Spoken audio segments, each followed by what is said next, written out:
Ahoj ještě jednou, zdravím vás u dalšího videa, já se jmenuji Petra a ráda vám přináším inspirace a cokoliv, co se týká restaurativní jógy, odpočinku, využívání pomůcek a toho, že třeba si nejste jistí, jak začít s tím, abyste odpočívali, anebo že vám není úplně snadné být jen tak, odpočívat a vůbec nic nedělat a uložit se do nějaké pozice. Tak to, jak třeba na to, nebo jak si připravit nějaké vypodložení, tak to se dozvídáte v mých videích. Dnešní video, já tady mám teďka trošku jiné uspořádání, možná si myslíte, že se chystáme hrát hry a číst knížky a že to bude moje forma odpočinku. Mohlo by to být fajn, ale já vám v dnešním videu chci ukázat a navázat na jedno z předchozích videí, kdy jsem vám představovala vlastně, jak využíváme bolster. A někdy prostě nemáte ten bolster, někdy jste na místě, kde není, nebo si ho teďka nemůžete dovolit, ale přesto si chcete nějakým způsobem odpočinout. Takže tady to moje rozložení se malinko změnilo, mám tady úplně jiné věci, ale jsou to většinou věci, které třeba doma kolem sebe najdete. A pak si třeba říkáte, no ale jsem v hotelu a tam prostě nebudu mít asi dětské hry a nebudu mít tolik knih, ale počítám, že tam budete mít prostě polštář, deku a ručníky, takže můžete improvizovat z toho. Dneska si ukážeme, co můžete využít, když jste třeba v tom domácím prostředí a máte tam ručník, deku, nějaké knížky nebo deskové hry, tak jak to využít. Takže už víme, k čemu se používá bolster, že se je podkládá třeba pod nohy nebo pod záda, pokládáme se na ní a že je to něco, co je hezký, pevný a na co se pohodlně položíme a to tělo to vypodloží. Když nemám bolster, tak třeba dobrým základem může být jogová podložka a řeknete si, aha, ale vždyť na jedný cvičím.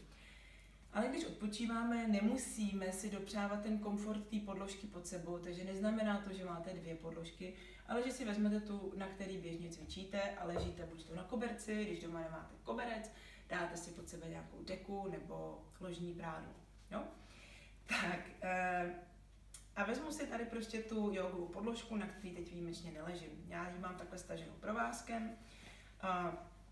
Je to prostě praktičtější, ale nemusíte.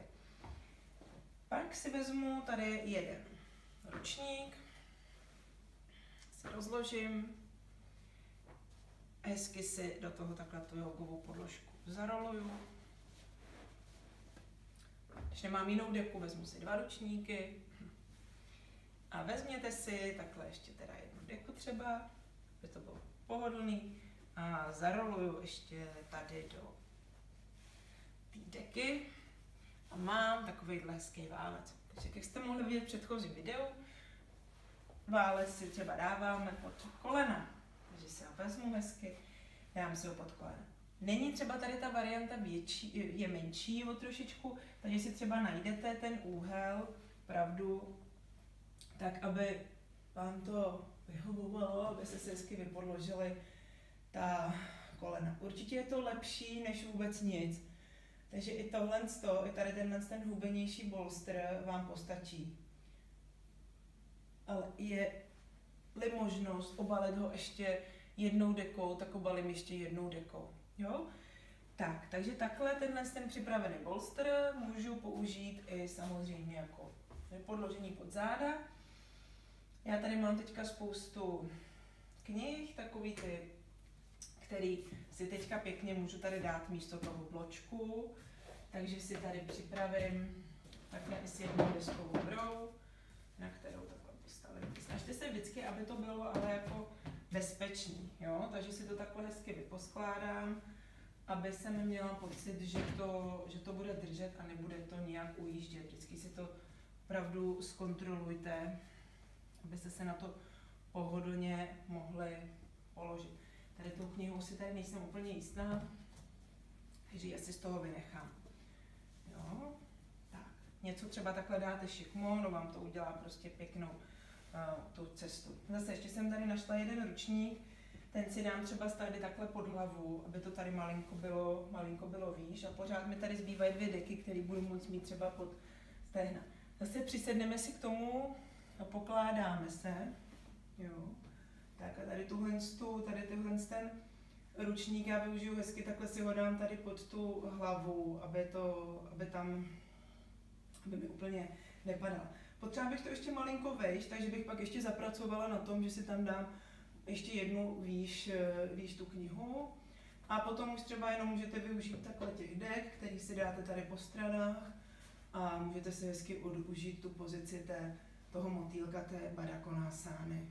A vůbec nemám žádný bolster a nic. Takže to je varianta v tom motýlkovi.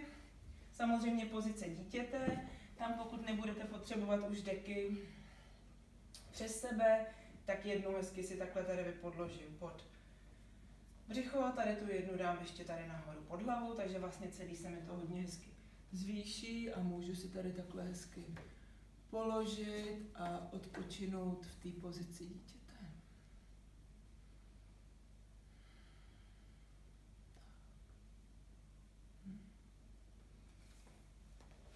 Takže takhle hezky se dá pracovat s tím, když doma nemáte bolster a jenom věci, které jsou prostě kolem vás. Myslím si, že takhle ta obálná podložka je takový prima základ pro to, abyste si nějakým způsobem vypodložili nohy nebo ruku nebo záda.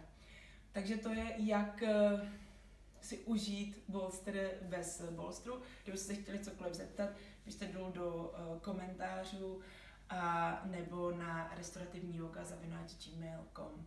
Děkuji vám za pozornost a budu se zase těšit u dalšího videa. Ahoj.